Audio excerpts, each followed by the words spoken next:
In 1995, a Chinese chemist named Wang Chuanfu borrowed $250,000 from his cousin and started a battery company in a rented warehouse in Shenzhen. Nobody in the automotive world noticed. 30 years later, that company is selling more electric vehicles than any other manufacturer on the planet. Not in China. On the planet. General Motors noticed. Volkswagen noticed. Toyota, which spent decades telling itself that no Chinese automaker could challenge its global position, has spent the last 2 years watching BYD enter its home markets, with vehicles priced at half what Toyota charges. And technology that, in several measurable categories, is ahead. The story of how this happened is more interesting than the headline, because BYD did not win by doing what every Western analyst predicted Chinese automakers would do. They did not compete on price alone. They did not flood markets with cheap, unreliable products and hope the volume covered the quality gap. They built better batteries than anyone else. Then they built better engines around those batteries. Then they built a supply chain so integrated and so self-sufficient that when global commodity prices swung wildly, BYD barely felt it while their competitors ran emergency board meetings about cost exposure. The automotive establishment spent years explaining why BYD would eventually fail. In 2026, the question the establishment is asking has changed completely. It is no longer whether BYD can compete globally. It is whether anyone can compete with BYD. If you follow automotive disruption with actual numbers behind it, subscribe now and hit the bell. Every week on this channel. Now let us start with the thing that made all of this possible, and that almost nobody outside the battery engineering world fully understood when it was announced. The Blade battery launched in 2020, and the automotive press largely missed what it meant. Blade battery, the coverage focused on the marketing demonstration. BYD engineers drove a nail through the cell, and it did not catch fire. Traditional lithium-ion batteries subjected to the same test burst into flames. The demonstration looked like a safety feature. It was actually a fundamental chemistry breakthrough disguised as a safety feature. Breakthrough. Standard lithium-ion cells are roughly cylindrical. They pack individual cells into modules, then arrange modules into a pack. Every layer of that structure adds weight, takes up space, and creates potential failure points. The Blade battery eliminated the module layer entirely, running long, flat cells directly into the pack's structure like blades in a drawer. Module. That design change did 3 things simultaneously. It made the battery physically harder to damage. It made the pack lighter for the same energy content. And it cut manufacturing complexity in a way that directly reduced cost. Lighter BYD's competitors were still working on incremental improvements to module design. BYD had eliminated the module. Eliminated by 2026, the Blade battery is in production across BYD's entire vehicle lineup, from the $12,000 Seagull to their luxury Yangwang brand vehicles selling above $100,000. The same core chemistry, scaled across a range of vehicles, covers more market segments than any other automaker on Earth currently serves with a single battery platform. Core chemistry. That is not an accident. That is a 30-year company that started making batteries deciding, at a specific moment, to turn its core competency into a structural competitive advantage across its entire product line. The hybrid story is where Western automotive media got the narrative almost completely backwards. For the better part of a decade, the dominant framing in automotive journalism was batteries versus gasoline, electric versus combustion, the future versus the past. BYD ignored that framing entirely. While Tesla was making the case that the only viable path forward was fully electric, BYD was quietly developing a 5th-generation plug-in hybrid powertrain that, in 2025, achieved a thermal efficiency rating that no combustion engine in history had reached. 46% thermal efficiency means 46 cents of every dollar of fuel energy actually moves the vehicle forward. The best traditional combustion engines achieve roughly 35%. Toyota's hybrid system, which the industry considered the gold standard for decades, sits around 41%. BYD passed Toyota's benchmark and kept going. The result of that efficiency breakthrough is a real-world driving range that sounds made up until you check the independent verification data.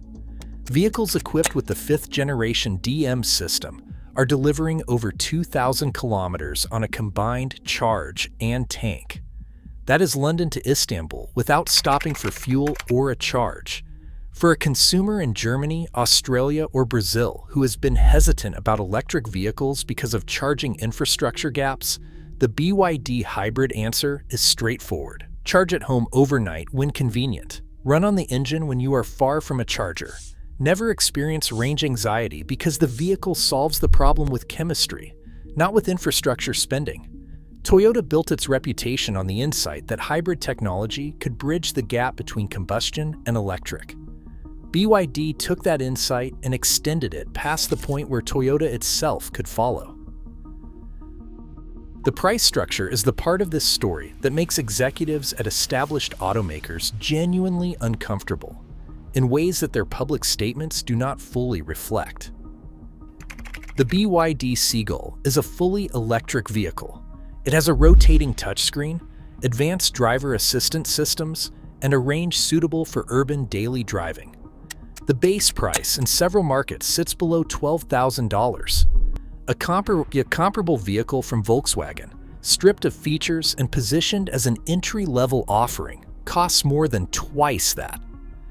The question every automotive analyst has been asking since the Seagull launched is how that price is possible without compromising on quality. The answer is vertical integration carried further than any Western automaker has attempted.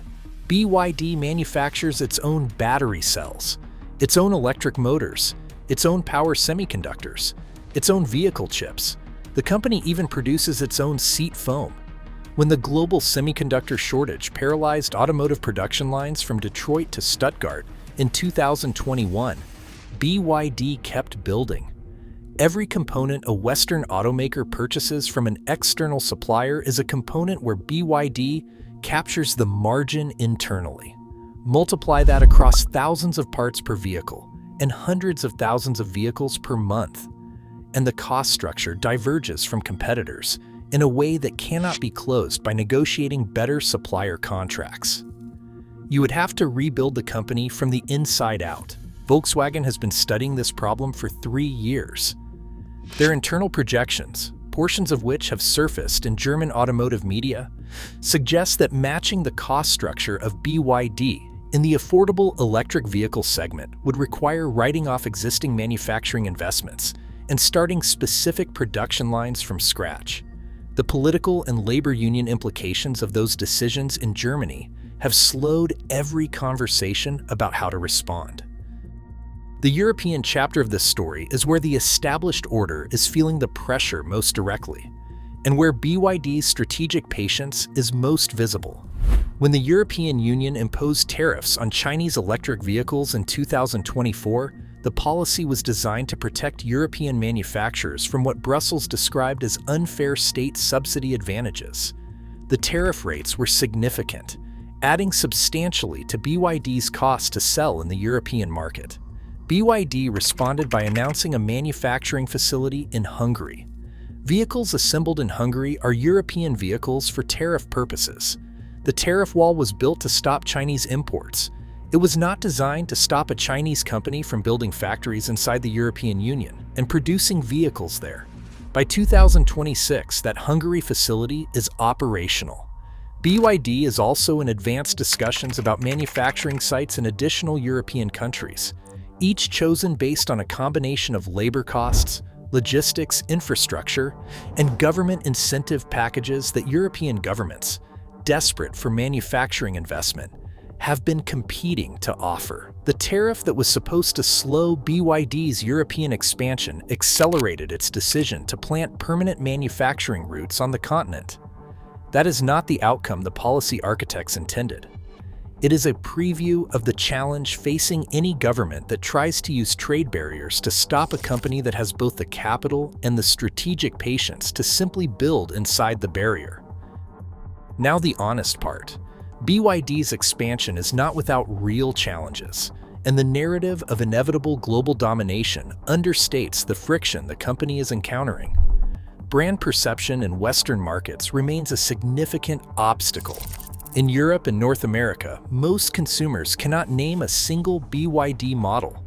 The company sells tens of millions of vehicles in China, and its awareness in Western markets is comparable to an early-stage startup, building brand recognition from near zero in markets where automotive purchase decisions are heavily influenced by decades of established brand association is a slow and expensive process. The service network problem is real. Buying a BYD in a market where there are few or no authorized service centers creates genuine practical concerns for consumers. What happens when something goes wrong? Where does the vehicle get repaired? How available are parts? These questions do not have good answers yet in most Western markets, and they will suppress adoption among mainstream buyers until the service infrastructure catches up with the sales ambition. Software is the area where the gap between BYD and the leading Western competitors is most visible and most honestly difficult to close quickly. Tesla's software integration, over-the-air update capability, and driver assistance system performance reflect years of data collection and iteration at scale. BYD's software experience, while improving, has not reached the same level of polish. In a market segment where buyers increasingly treat the car as a software product that happens to have wheels, that gap matters. China's regulatory environment creates unpredictability that Western investors and partners cannot fully model. The relationship between BYD and the Chinese government is complex, deeply intertwined, and ultimately governed by political considerations that operate outside normal commercial logic. For a company whose ambition is to be a trusted global brand, that relationship is an asset in China and a liability in markets where trust in Chinese government-adjacent corporations is structurally limited. None of these challenges are fatal. All of them are real. The competition's response has been slower than the situation requires, and the reasons are structural rather than strategic. General Motors, Ford, and Stellantis are carrying hundreds of billions of dollars in combined debt, pivoting manufacturing capacity from the profitable internal combustion models that service that debt toward affordable electric vehicles that currently operate at thin or negative margins. Requires a financial flexibility these companies do not have. Volkswagen announced plant closures in Germany for the first time in its history in 2024. A decision driven directly by the cost pressure of competing in the electric vehicle market, while maintaining combustion vehicle lines that are becoming less competitive, but are still the source of most of the company's profit. Toyota's hybrid advantage, which defined its competitive position for 20 years, is being eroded specifically by BYD's hybrid efficiency breakthrough. Toyota's response has been to accelerate its own next-generation hybrid development while simultaneously committing to solid-state battery technology.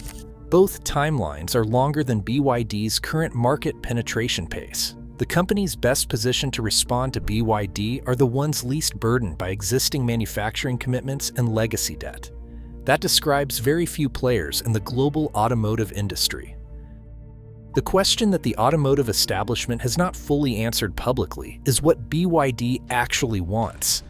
The company's stated ambition is to be the world's largest automaker by some point in the late 2020s.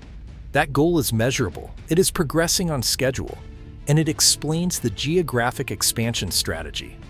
But the deeper strategic picture suggests BYD is building towards something larger than vehicle market share.